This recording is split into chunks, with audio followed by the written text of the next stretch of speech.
I'm doing the best I can from my home studio here, my basement, working from home. It's an ongoing adjustment for people who are normally working in a studio, working in an office, working around their colleagues.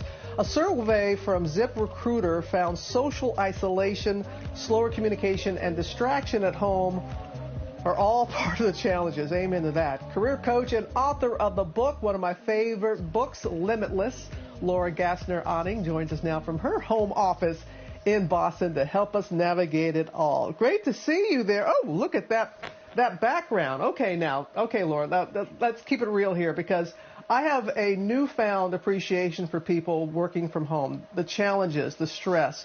You have some tips that are going to help us out. What are they? Well, the first tip is you got to drop the green screen, right? I mean, why pretend you're perfect when you can be perfectly imperfect you? Like, am I at a pool right now? No. But when you see who I am and you get to see my children and my books and my art, you get to engage with me. You get to learn about me. And frankly, seeing your dirty laundry on the floor, Robin, sure helps me feel better about what we have in common. The second tip is to set shorter goals so that you can track your progress. Because by setting shorter goals on the longer term work, you actually give yourself more opportunity to check in with your colleagues, to build in moments that assure that you're staying on track, and you get more chances to build continuous learning into your work so that when you do need the help, it's actually easier to ask. And then lastly is to over-communicate, because, you know, some bosses, they won't think you're working if they can't see you actually working.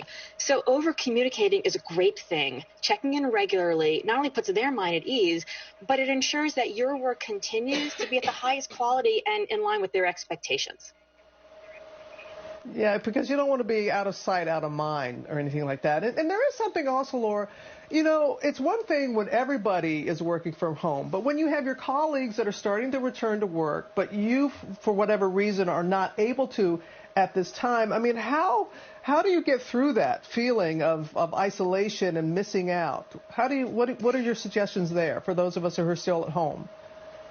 Before I wrote Limitless, I actually ran a virtual company for 15 years, and I knew that it was important to replicate things like the water cooler or the conference room or the whiteboard where we could brainstorm. So we could do that with technology like Slack and Zoom and Notion. But I also knew it was really important to celebrate things like birthdays and weddings and graduations, these milestones that connect us. And so we can do all those same things. We can celebrate that so that we can match who we are as people to who we are in the office. And when we do that, even though it's going to look different, it allows us to build connection to each other and ultimately engagement in the work. Yeah, that's what you want. You're longing for that connection. Can you answer some viewer questions for us? We have this first one, Rory in Louisiana. Here's the question. My question is, how do you stop working? Since I'm working from home now, I never leave the office. Any suggestions or tips? So I have a simple trick for this. Now, all of us put together to-do lists, you know, in the morning when we get into work, but here's the trick. The trick's to do exactly the opposite. And why is that? Because waiting till you walk in the morning means you're already reacting, and that's important, but it's not meaningful. I'd rather, Rory, see you be strategic each day about what needs to happen the next day so that you can plan out your time and you spend that time meeting your goals, connecting to your colleagues, putting out some fires, and then, eventually putting it all away for the day.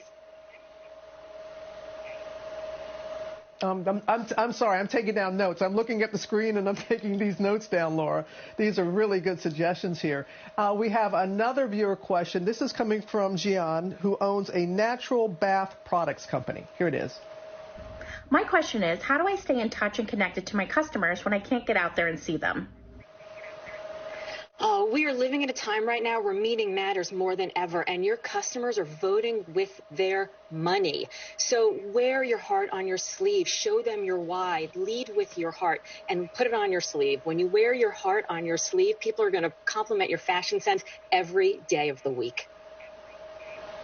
No such thing as small talk. Hey, Laura, thank you. And I'm telling you, your book was one of my favorites of last year, Limitless. And thank you so much for continuing.